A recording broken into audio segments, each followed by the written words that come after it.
It's doing a degree. It retrograded in that same cycle too that we just went in. But I want you to pay attention. It's Saturn Aries again. Doing this research, so I have 5 years. So to do 5 years of research, I'm like trying to condense this down to make it palatable. So let's look at Nostradamus' birthday. North Node 28 Pisces. Does anybody know where the North Node is today? It's exactly where it is right now. Okay. The other thing is the date that he chose. The North Node in Gemini squares that exactly, 28 degrees. Okay? So it's a nodal square right there. Mars, Saturn, and Jupiter retrograde. All in Cancer. But to have... back then, they knew about those planets, right? It's not like Pluto or anything, but what's really interesting is that means the sun's going to be opposing. So you would have seen all three in the sky, okay, when he was born. That night, you would have seen all three. What's more interesting about his chart, that Venus stopped 4 minutes about to station retrograde. The other thing that's interesting too is it's like, okay, this guy was born with all these retrogrades in this huge stellium. The last time we saw this stellium in our lives was just in 2020. Jupiter, Saturn, Mars came together.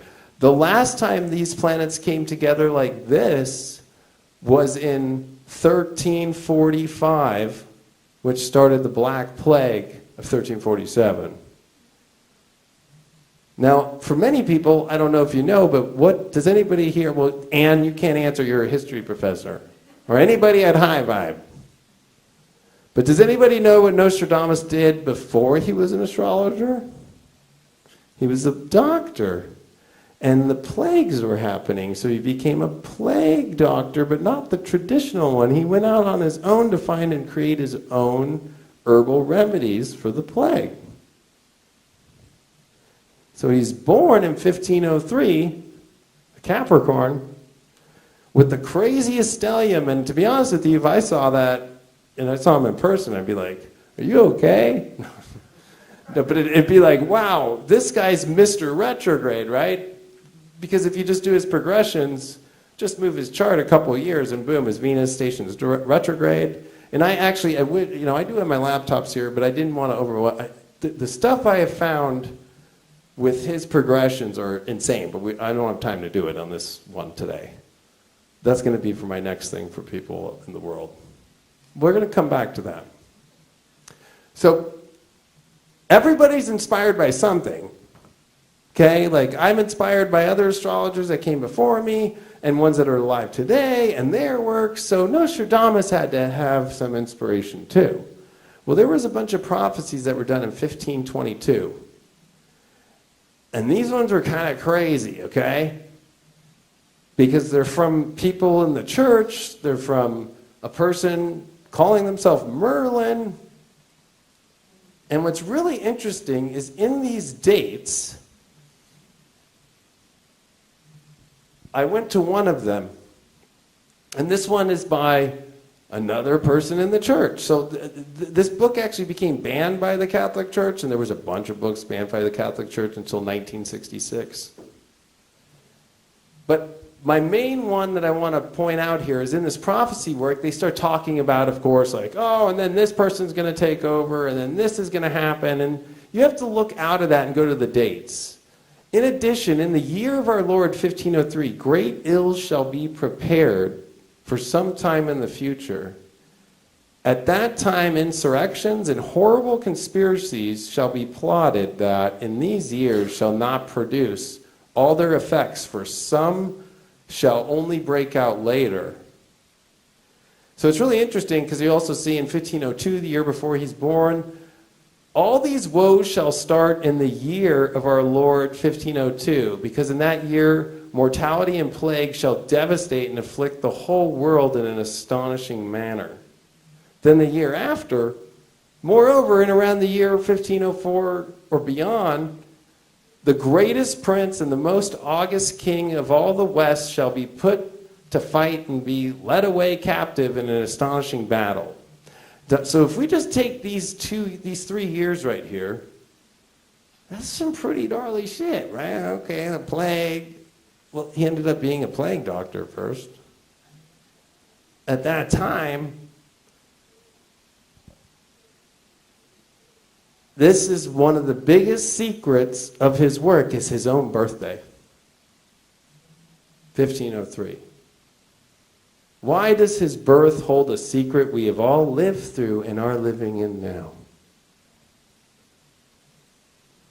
Won't let me go to that, so I already thought about this. In 1503, the most amazing, craziest shit I've ever seen in astrology and history in my life. Ann and I are going to have a fucking spectacular time. At that time, the French-Spanish Wars in Italy, the construction of Henry VII's chapel, of course, Henry VII of England.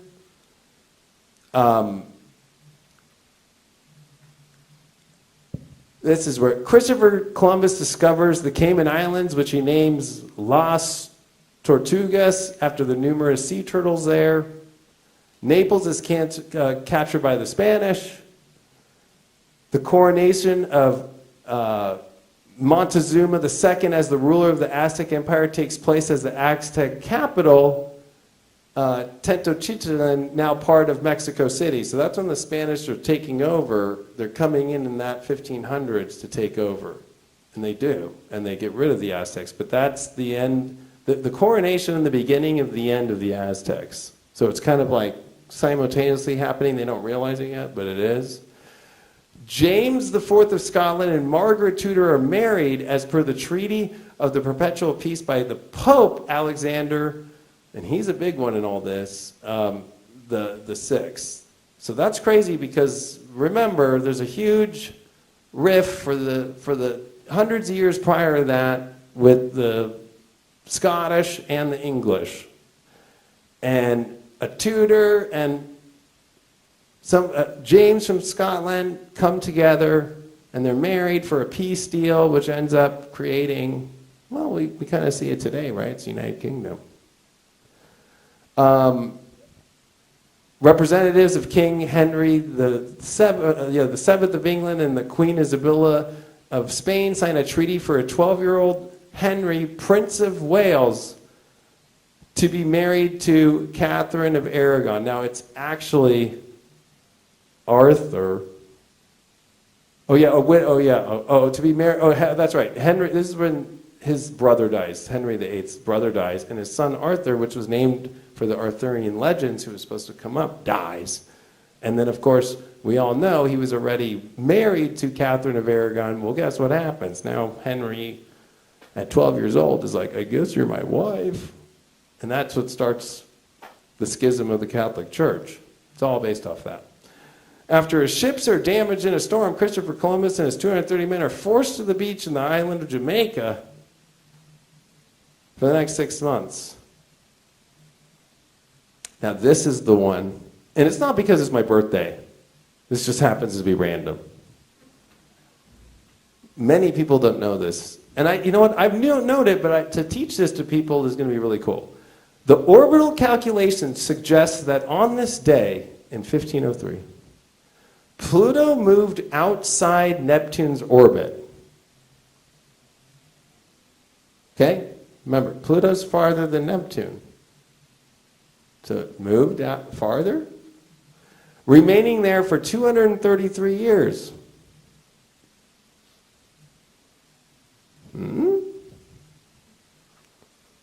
So there's more stuff happening with Scotland, England. Of course, at that time, Pope stuff, the stuff that happens eventually in the Aztec Empire, that of course, in Mexico, the really Aztecs, right? There's a bunch of treaties, another Pope dies, and this is crazy. After Pope Pius III dies, less than 4 weeks after being elected, prompt the calling for a second conclave. In that second conclave, it's kind of crazy because coming into this, it becomes to where it's only Italian popes for 400 and up until John Paul II. So you have to remember that, like, it's always an Italian pope up until we get to kind of crazy. We're going to go into that Pluto thing and the Neptune thing. The exact time period it ends. So we're going to talk about this orbital calculation. So the same year that Nostradamus is born has one of the most craziest astrological events that's happening. Now, you might ask me, like, well, there was no Pluto-Neptune in 1503. And how did he know about that in 1555? The thing about Pluto is its orbit is way above and way below and from all the other planets in their planetary orbits, especially declination-wise. And so what happens is every 248 years that Pluto comes around the sun, when it's up in the north, like we had with Pluto in Cancer during World War II, right? That's like north. And when it comes into Capricorn, it leaves and goes south. So I've got some here. So Pluto is the fiery one, okay? That's Pluto's orbit. So that's 1930. That's 2018. Now we're down in the bottom in Hades up until another 150 years. But what's crazy is when every 3 cycles of Neptune is 2 cycles for Pluto, right? What's crazy is that every 233 years, there becomes this point to where that understands that cycle. What's weirder is that in the cycles of those 2 and 3, a 495-year cycle, Pluto will be closer to the sun than Neptune. And they say it's not a planet when it's closer to the sun than Neptune. I want you to think in your head 495 is a year. So if I'm talking about, we're in 2025 right now. If I minus 500 years, that's 1525. So if I minus another 5, that's 2020. Right? So if I were to like go, oh, let's go to 2020 and do it. So if you think about where we're at astrologically with Neptune and Pisces, Pluto that's leaving Capricorn and Aquarius, it was the same period we just lived in that brought up the beginning of this 495-year cycle. And what's wild about it is, like, many people don't know that here's the dates right here, right? So here's where Pluto starts to cross, and that's what's crazy is right here is that cross section, which was coming into this millennium, and literally also us going down below. So this is Neptune's orbit, right? So if you follow it, now if you go back, the last time that Pluto and Neptune conjuncted was in the late 1800s. We still have not seen that cycle finish yet. But it's kind of interesting to me because looking at his work, God, that year was crazy. And understanding this Pluto cycle is the most important because 2018 was when Pluto came below the ecliptic from a helio perspective and the equator that if you were looking at it from the solar system. And also, Pluto is going to, in these next couple of years, go out of bounds down there and won't do it again for centuries to come, which is coming up here in 2025 and 2026. So this is all about reoccurrence. The astrological model for mundane astrology. So Saturn's going to come into Aries like I showed you earlier, right? Nostradamus has a little secret there, right? Okay, it's Saturn and it just came into Aries and I'm putting this out, but it also happens to be a Venus retrograde in Pisces with a Mars retrograde in Virgo with the North Node in Gemini at 28 degrees. But what's really crazy is when you see Saturn coming into Aries here, we have Neptune right here. Now Saturn, if you don't know, is 29.5 years around the sun. So when it comes to a 0 point, which is the beginning of astrology of Aries, it's a big deal. Any planet. You got to think of it like a knot you have in your back. And so somebody coming to rub it and massage it is like, oh, it feels so good. Well, this knot isn't a typical knot. The 0 Aries point is a knot that has an exploding fire flame that defines the whole entire universe and creation and definition of what it is. So when you have planets cross it, whether it's Saturn, who doesn't like to be there, Neptune, which is the last time that it came into 0 Aries, which I do have right here, which is coming up next month, March 30th, 0 Aries, was 1860 when the Civil War started. Like to the exactness.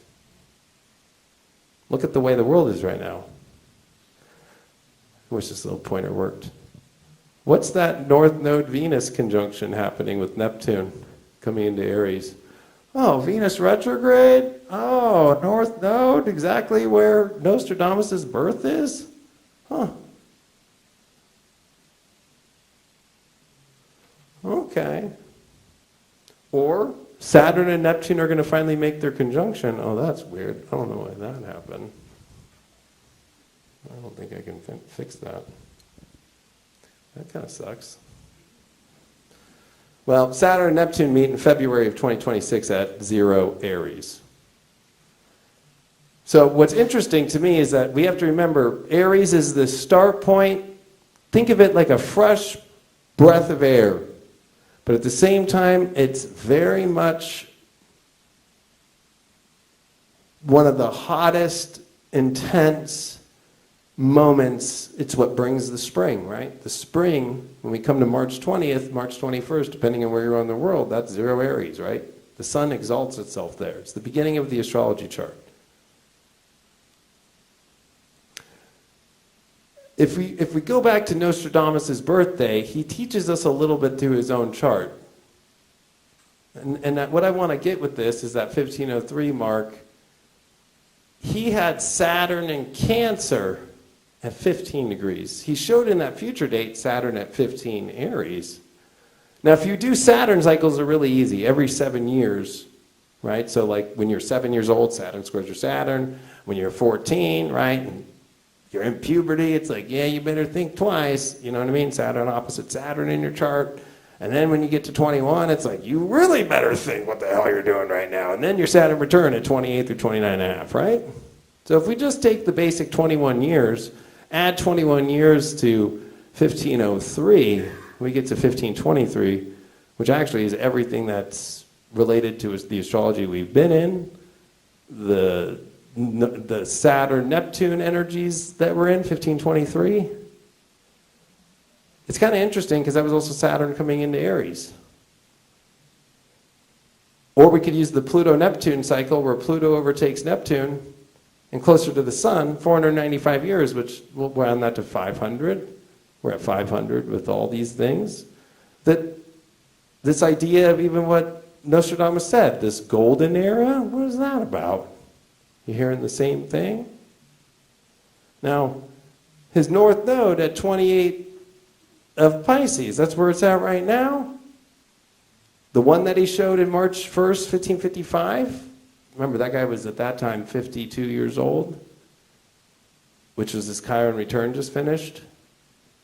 You know, he's literally like, oh yeah, the exact moment that the node's squaring my node, he would have known this. The exact moment that Saturn's just came into Aries, these retrogrades. What's crazy is really looking at this chart, and I wish I could put every chart up, but I do have my laptop here. I probably could plug it in. But what's crazy is looking at the beginning of this. Neptune coming into Aries next month. Mercury retrograde, Venus retrograde on the North Node, and what's interesting is Mars just stationing direct. So we're going to see at the end of this month, Mars stop, and it's going to finally station direct, and 5 days later, Venus retrogrades. This is a weird year because when not only you're in a Mars and Venus retrograde year, which is another way that he predicts things, because even in his future date, Mars was retrograde. It's all about retrogrades with Nostradamus. And it's also about the Venus star point. So I didn't want to bombard people with so many charts, but also the last time that the Sun and Venus met at the star point at the beginning of Aries and the end of Pisces was the Revolutionary War, at the same time that Pluto was coming into Aquarius. So there's a revolution happening, but this is this critical mass I talked about at the beginning. If you see, there's Saturn. We've already seen Jupiter, and what's crazy is Jupiter and Saturn are in a square. We saw them conjunct at 0 Aquarius, and then Pluto just came at 0 Aquarius. And now we got Pluto here, and we see the outer planets about to change to 2025. Uranus coming into Gemini. Then, of course, we're going to see Neptune come into Aries like it does right here. And then both those two outer planets, Neptune and Uranus, are going to retrograde backwards, come back into their old signs of Pisces and Taurus. And then by the time we come into next year, Saturn and Neptune meet at that 0 point. And this is where it gets to where my work has gone. Now, I know this is really messy,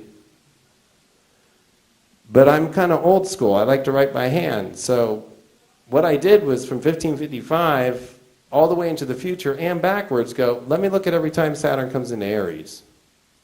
And then let me count them as centuries like he does in my head. So 1555 is the start, and then 1584, 1613. Well, in my class, we were like, okay, let's look at that third one, because if you know quaternary math, which was used during the time of Pythagoras, there's something about looking at 1, 3, 5, 7, and the in-between numbers, okay? They call them trans numbers. And quaternary math is very interesting. You have to look at it from a quaternary thing. You're hearing about quantum computing. Well, there's the same thing with numbers. 1613 was when Galileo literally... What up, bro? 1613 is the year that Galileo discovered Neptune. That just came out in the last 4 years, 5 years. He wrote in his journal, he was looking at Jupiter. It was conjunct Neptune. And he saw stars. He's also the one who saw the moons of Jupiter. And by the way, he's the one who created his own telescope in 1613. And then, you know, the church didn't like him either. He was on the banned book list for a long time. And he didn't really fare too well.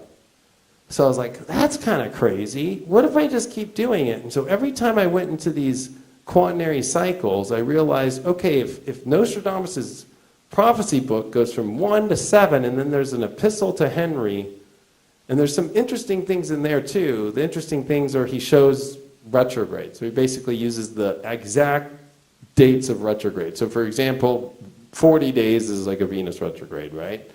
Mercury retrograde's 3 weeks, 21 to 22 days. So he teaches people the retrogrades in that one. So I went, okay, so if he's using that as like a thing, what's up with these upper 3 numbers?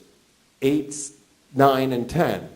Which if it was through the work of John Dee that I realized, oh, all these old guys in the old days looked at 7 as the spiritual number, but then this ascension to the next 3 numbers lead to the Roman numeral 10. And what's really interesting is the Roman numeral 10 is critical mass point. And I was saying this before X came out or whatever, because whether you use 2 L's, right, that can be come across, but that's 5, which is the V, which is actually 5 in Roman, right? So Freemasons, right? 5 and 5 is 10. Everything's about this X and 10. So I went, there's something that's got to trigger it on every 7. So I went to the 7th, and it was exactly the date that he gave his son, 1732. I went, oh. And I went, well, what happens if he goes to the 3 that comes after that? The 10th one. And that one comes to the very beginning of the 1800s when the War of 1812 broke out. I was like, that's not that big a deal. So I kind of had to go back and go, okay, let me count 7 and then do 1. So what I found was every 7 cycles of Saturn is when his moment, he was able to look at it faster. So most people look at astrology like, oh, let's look at the chart. Saturn, oh, it's in Aries now, and they're so in this moment, like, and the last time was 30 years ago, and that's it. He's a reoccurrence astrologer, or in the old days, let's go back.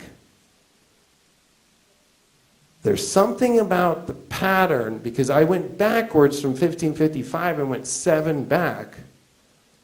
And it was everything from Charlemagne coming in, and the Catholic Church popping up, to the Holy Wars, to the end of it, and of course the biggest plague that ever happened on the planet, which then another one was when he was born.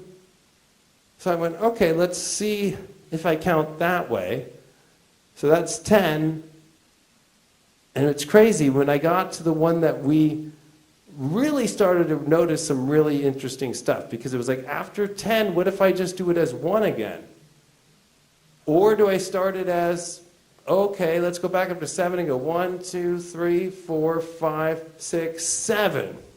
1937 into 38, and World War II starts to pop up, and it's kind of crazy, because I was like, okay, that's getting a little bit too hairy. And so then I went, okay, so which one are we in now?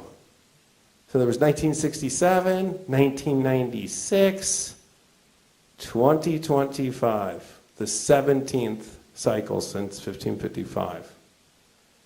And what's interesting is the way that I counted them, I almost made them like they were dates. 3/17/2025. Now there's not even AI that could tell me this shit, okay, right? I'm just kind of like, And it's crazy, because if you do March 17th, 2025, so that's 2 weeks before Neptune comes into Aries. So that means the sun will be back 10 degrees and go back, and it will be conjunct the North Node, exactly where his North Node was. And Venus is going to be retrograding right there in Mercury and ready for the big star point that starts just the way that his own chart was, Venus retrograding. This Venus, North Node, Neptune conjunction. This has never happened. The last time that this happened, I just did a deep astrology on it the other week. You'd have to go back so far that we couldn't even really understand it. For a North Node, Saturn, Neptune conjunction, even with these kind of retrogrades over it. It's never happened. So what it is his secret is, when is critical mass going to hit? And Saturn in Aries is the defining point. What makes this one so interesting is Neptune's there. Now that's where my research gets really weird, because it's like, okay, 2025, so I counted it as 17, and I know some people love Q, but they're probably going to be like, oh my God, they're going to get wet over 17. Q. Well, what's weird is the 17 Q, sure, in the English language, there is no Q in Latin. There's pi, or psi, Psi, which is Neptune. What's weird is the 17th cycle is the one where Neptune and Saturn meet. The last time that Saturn and Neptune met at 0 Aries, you have to go all the way back to the beginning of the Babylonian Empire over 4,000 years ago. So if we really kind of take a second, I mean, his secrets are not so much this big secret, it's the secret of how to use astrology and know when are the moments when it's going to actually shift the energy. So the number one thing I've always got for the last 10 years doing astrology, and I've done it longer, but over the last 10 years, so that would be since 2015, since the Pluto-Uranus square ended. When's this going to end? When's the energy going to change? Well, it's not so much about when is the energy going to change and go back to the energy it was, because that's going to take thousands of years. But this is the indicator that whatever we feel has been this ramp up that it's like, geez, when is it going to finally do whatever it's going to do? We are entering into the 2025 phase. The next one's in 2055. And by that time, if you think about the way that the planets work, Chiron, of course it's an asteroid, but its orbit, we're about to finish here and see a full Chiron in its orbit, because it was found in 1977, it was found in Taurus, after Jupiter and Saturn were in there in the 60s, right? They were looking over there and they went, oh, okay. Well, Chiron goes farther than Uranus in its orbit for just one little moment, and that's going to happen at the beginning of the 2040s in Leo. And that's where humanity can actually see beyond what's actually fully happening, and there's a lot that's built into all that. But it's more interesting to me because if you count 17 and you actually start to look, there's in-between periods that are crazy. So the one that was 1732, well, it was 1761. That's when Pluto went into Capricorn, and that was the beginning of, some people would go, well, that's not the beginning of the revolution. It actually kind of is. It's the beginning of when everybody starts kind of being like, what the hell's going on over here in these colonies? And all the people that are affected by it are the ones that change the world. All in that time period. Their lives in 1761s are the ones that change the whole world. So there's something about like the carryover. Well, you could say that about 1967, right? After 1937, you know, it's like Great Depression, World Wars, to where's your LSD and where's the spiritual book, and I don't want to go into the war, so I'm going to go draft dodge, right? It's the opposite. So where we're at now, leaving 1996 to now, but adding that 17 times, if you do 7 times 7, it's 14. Add a 3, that's, oh, okay. Or you could look at it 10 and then the 7. And we get to the Henry epistle. No matter where you slice and dice it, this is the date. Now, I had so many slides, and I still have more slides, but it's like, I bought a book because this is a fact about Nostradamus. There are no real official copies of his prophecies book, okay?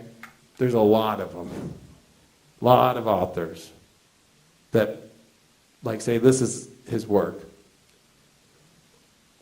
Well, there was also this kind of like, a lot of people would hide who they really were and create different names so they wouldn't get persecuted.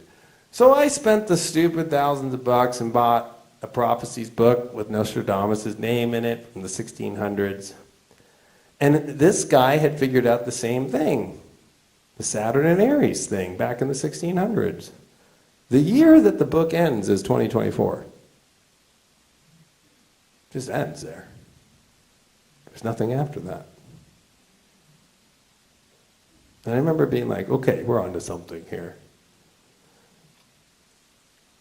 We are really moving into a time that is very easily able to predict, but at the same time, it is not as easy with Saturn conjunct Neptune. We can't relate to it in any history we know. Unless I get the most ancient Babylonian ancient astrologer who happens to know what it was like for people at the very beginnings of it, in the Byzantine Empire times, and really kind of get a gauge for it all, you're not going to really kind of get it fully. I mean, that's actually where if you go into like different Mayan prophecies, they look back at that time being this time of the idea of the seeding of consciousness kind of coming into the world and then it leaving in 2012 or splitting into like many atoms because we've been in a Baktun and a Katun time of craziness, right, of like nuclear weapons and all these things and humanity bioengineering itself and everything, that's where something's not, the seed is now turning into something different.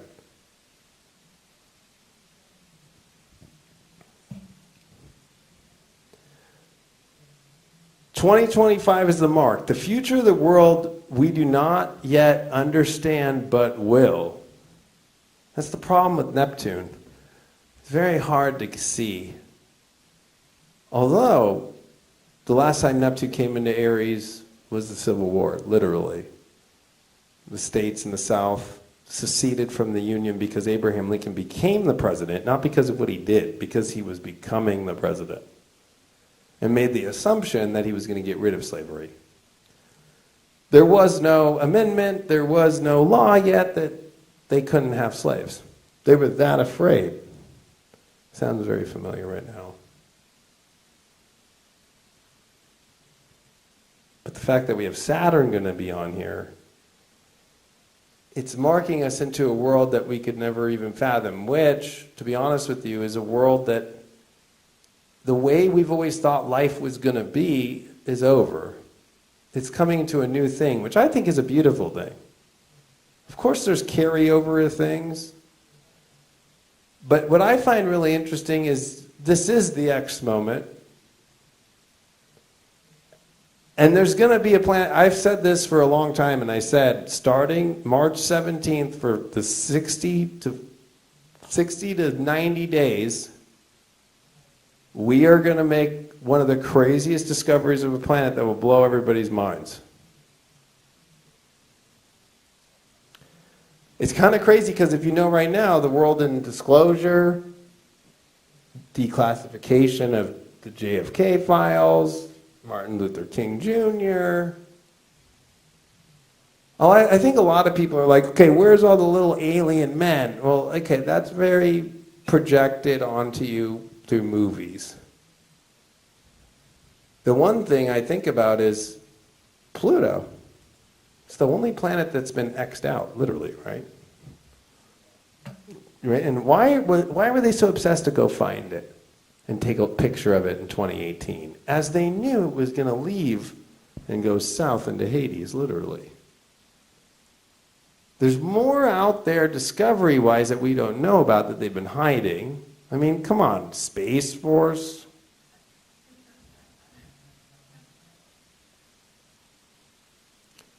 When you see the retrogrades like we saw during Nostradamus's predictions, it's all about how you use reoccurrence. How do you actually do this kind of astrology? Is like, okay, this happened in the past, this stuff's going to happen in the future. A lot of the work that he did, that's why I went to 1503, is the last time that Jupiter, Saturn, and Mars came together was in 1345. Prior to that created the Black Plague. And by the way, it was Anne who helped me, Dr. Ann Wolke here, who's a history professor at Cal Poly Pomona, who had tipped me off that there was an astrologer for the Pope that gave the Pope that info in 1345. And what did the Pope do? He didn't tell the public, but he went and put a couple fires around him when the whole Black Plague started, the Black Death, and he survived, and half the world didn't. That's fact. Now, I'm not here to tell you that we're about to enter into some death wave or something like that. The only death that's coming is the idea of what the world is that we thought it was. A lot of it's been the biggest conspiracy of all time. And I'm not just saying that because I like conspiracies. It's kind of interesting to look back and go back to the 1400s when this was written and to actually read that in the year 1503, great ills shall be prepared for some time in the future. That sounds fucking weird, like Wuhan lab shit. Great ills that shall be prepared for some time in the future. But the craziest one, at that time, insurrections and horrible conspiracies shall be plotted, that in these years shall not produce all their effects, for some shall only break out later. Because when you get Jupiter, you get Mars, and you get Saturn together, that's the two biggest planets with Mars. It's the two malefics with Jupiter. We saw that in 2020. In Capricorn, in the direct opposition of where Nostradamus was born. And the last time that Mars, believe it or not, to have those three planets together is very rare. So it's about rarity. But what's crazy to me is it's like everything that was seeded in 2020, if you notice, it just keeps being this great conspiracy that just keeps being shown later. And the greatest ill is the conspiracy, right? So the greatest conspiracy of that time, you couldn't see it. It would have been like, oh, King Arthur died. I guess Henry, take over. You can have his wife. She's a widow now, you little 12-year-old. That was the biggest, greatest ill that ever happened that the Catholic Church could have ever even never saw at that time, because he leaves the Catholic Church in 1531 and says, bye, I'm out. Because I want to get an annulment. I found a hot French girl. I don't want this Spanish girl that my brother was married to, but I love her enough. Can we just send her off somewhere in a nice little place in the countryside and I can have my little French hot wife? No? Okay, bye. No more Catholic Church. And that's the end. And that's when every other country starts going, we don't have to fucking follow what these guys say. That's just one little example. Or just Nostradamus' self's birth. There was no astrologer to this day that has ever actually written a prophecy book using the oldest stuff from the ancient times, the ways to do it, and also teaching it using astrology with a hidden code of it. If you think about the great ills of that time,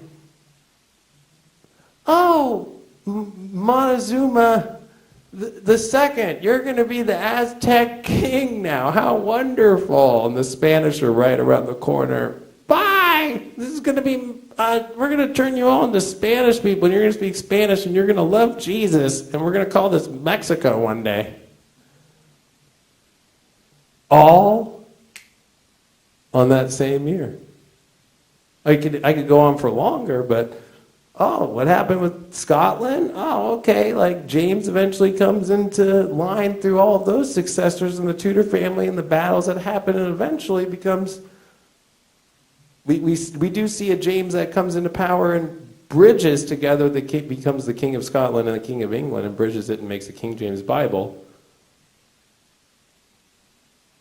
Right after all that stuff, just about 100 years later, after Elizabeth I dies. We have to remember that when things happen, they just don't happen immediately. That's a Mercury retrograde thing. For anybody that trips on Mercury retrograde, it's happening right now. You freak out. It'll be over in like 10 minutes. If you notice with Mercury, it's never like you're freaking out about it all week or all day. It's that moment. Oh my God, the files are gone. Oh my God, I forgot the thing. And then you get through it, and then it's over. Because that's the fastest planet. It's the smallest planet. And it's just, I always tell people it's a grain of sand. Like, don't let Mercury, and that's our minds. But when you get the three big dogs, because Mars is the first planet that's outside of us, you get Jupiter and you get Saturn, and you get them all together. That is very rare, because it's also said in a lot of these older times of 15, 20, 22, that Jupiter-Saturn happened to be what they used kind of in those old days. Well, Jupiter-Saturn is always a predictor. It's the two biggest planets coming together. We just saw it in 2020 as well. So when you get Mars that happens to be within less than 30 degrees of it, and they get that close, guess what happens? A plague. That's a guarantee. That's why I was so, screaming plague in 2017, 2018, 2019, and then got to be here on the panel in February and to be like, there's a plague! You guys are going to get conned! It's a conspiracy! Because don't forget that the conspiracy of the plagues back then was, be a plague doctor. You look like a crazy-ass bird here and put on this plague outfit and walk around and sing Ring Around the Rosie and go inside your house and actually bring all the fleas that are infested with it into the person's house and kill everybody. So the plague doctors are the ones that kill everybody. They didn't help anybody. Kind of reminds me of today. Oh, this is what's going to save your life. Oh. That's why I was so against everything that they told you to do, because I was using history. I was like, well, every time they said that the plague was going to be handled by doing this, it was the opposite. It was get away from the plague doctor. Literally, right? Like Dr. Schnabel. And I mean, the kids were so scared that they sang Ring Around the Rosie. Like, in every horror movie used to do it. Ring around the Rosie. Because he used to carry a little thing that like flew air. It looks like a little like Tweedledee and Tweedledum, like little like floating little like, you know, like those little floater little like star things. Like, oh. But that's what's interesting to me is I've been doing this. I've been going, man, there's so much that happened in 1503 that changed the world. Well, what's crazy is the moment we're about to live is the same as 1503. It's the same as we're going to be able to see it and not see it at the same time. So what seems insignificant, right? Like little Henry get to marry Catherine now. Oh, yeah, it'll be beautiful. Uh-oh. Or, you know, the conspiracy stuff. But I think that where we're at is where Nostradamus never picks a date.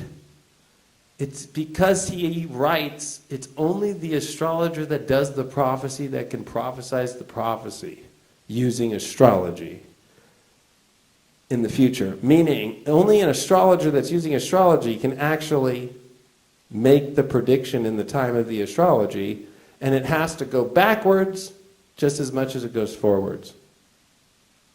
And the fact that this Saturn is going to be coming into Aries at the 0 point, so think about that knot again in your back, but let's say this knot has like a supercharged, you know, firecracker underneath it, and like the person who's your masseuse is like, I got a lighter, hey, right?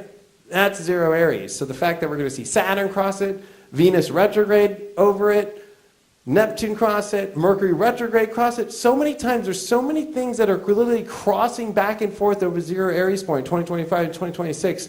There's nothing left but starting over, starting a completely new cycle, starting over a whole new world. Now, this whole idea of a golden era, that was actually used during the time of Marcus Aurelius and the Roman times, and it was used in other periods as well. It's actually connected with Saturn. Do I believe that we're in that? I will not say yes or no. I will say, if you want to believe it, believe it. I believe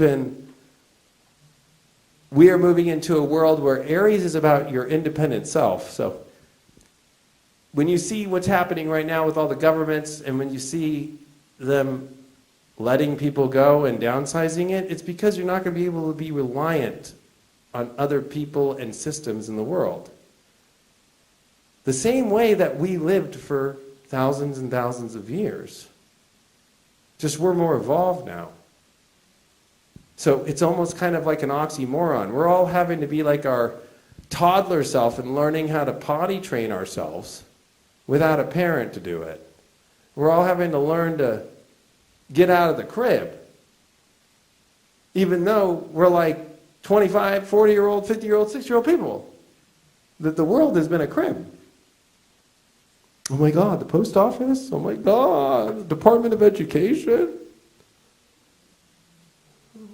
I thought it was crazy today because they were protesting at Department of Education. They're like, this is about the kids and their lives. And I'm like, what's happening at the schools right now? Is there a problem? No. Nothing's happening. Because the politicians can't get in, the kids are losing they're going to have a horrible experience. Nothing was happening to the kids. But in Washington, there was a bunch of upset people. Oh my God, I can't get in there. You're going to have to get ready for a world where Aries is about 100%, and so it's not only just about your independent self, it's about the start of something new. And when you have Neptune there, Aleister Crowley, of all astrologers, I know some people will be like, oh, you like a devil worshiper? I like the astrologer version of him, not the devil worshipping part. Always said it best. The hard part about Neptune leaving Pisces and coming into Aries, since he was an astrologer during the end of the 1800s into the beginning of the 1900s, and he was the first astrologer to write about Neptune and where it does and where it goes. But it's in Mars's house, right?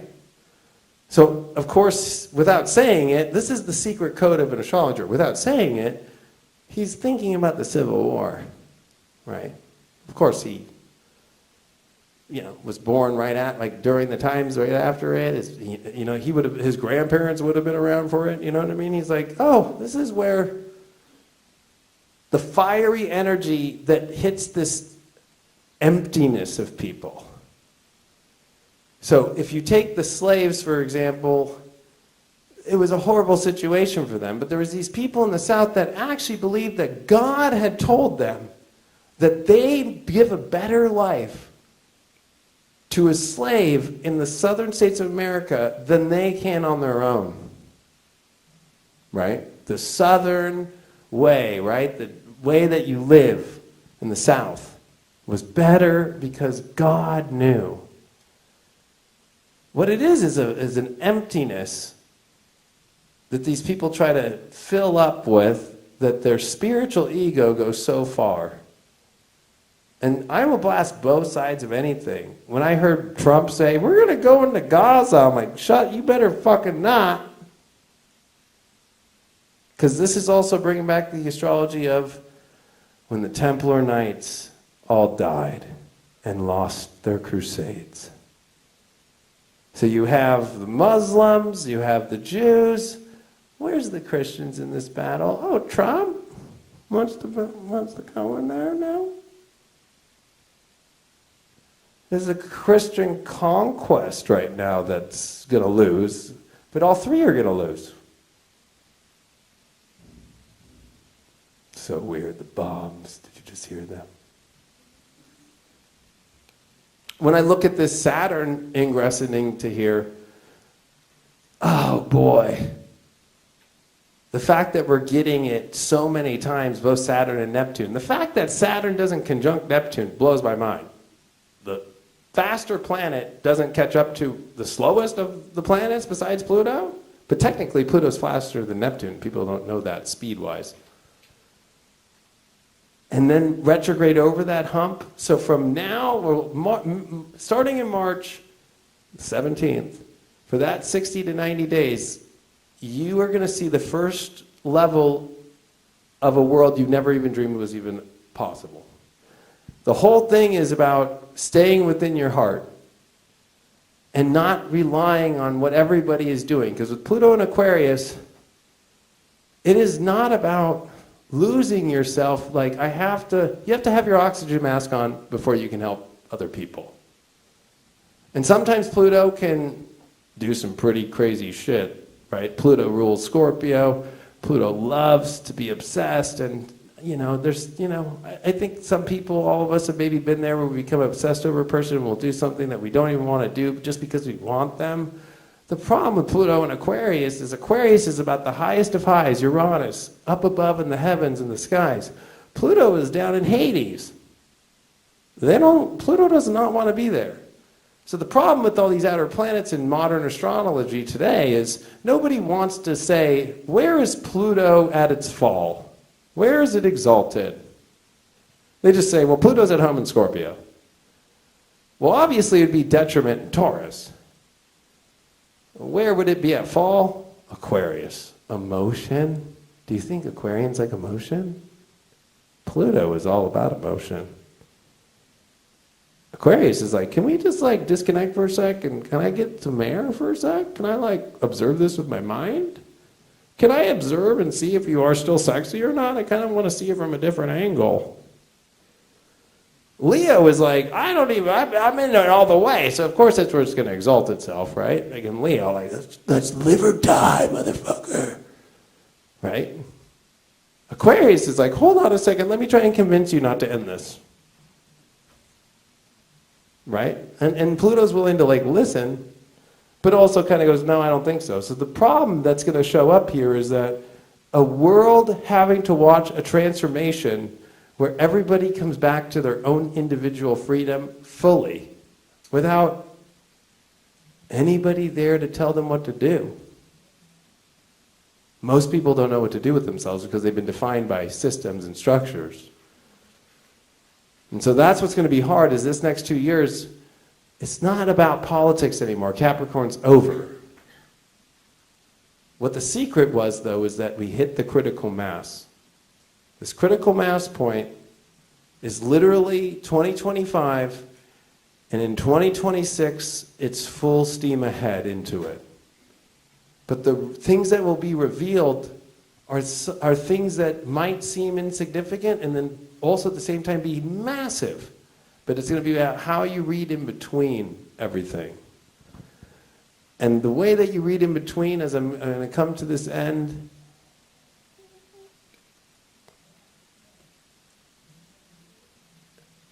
this was from last year, but Nibiru sits at 24 Taurus.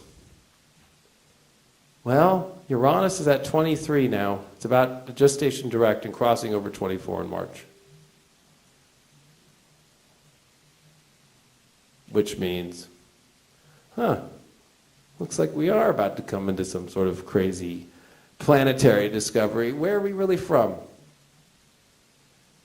The question, too, is, for so long, the astrologers of the past wanted to revive the Roman Republic, and also, at the same time, they were obsessed with the Egyptian times. Well, that's exactly the golden era, right? Cleopatra marries into the Roman way, and that's the last pharaoh.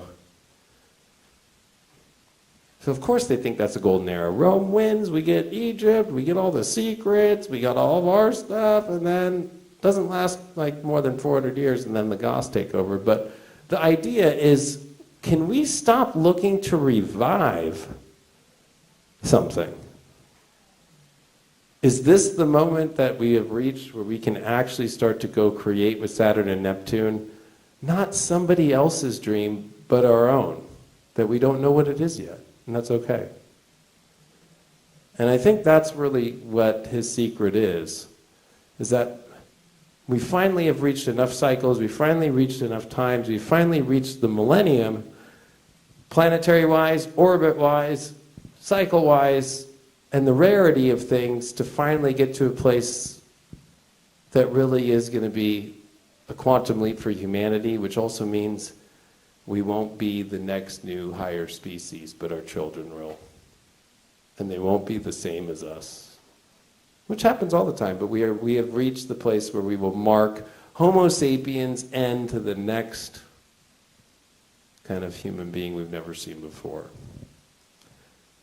And don't be scared, because at least there'll be a planet that will find that we can say, oh, that describes it, the same way that Pluto describes passion, sex, death, being lost in a world where you have no idea what's happening, and the craziness and the conspiracies and the weird shit that's popping up out of nowhere. That will be the planet that we will find to describe all this. So it was really the secret that all of those guys knew about the outer planets, because in the charts, I got a minute or something, in all the charts they were direct aspects to Pluto, Neptune, Saturn opposite Pluto exactly, Mercury and Pluto conjunct, and this is where Pluto back then and Neptune, where Pluto was going closer to the sun than Neptune.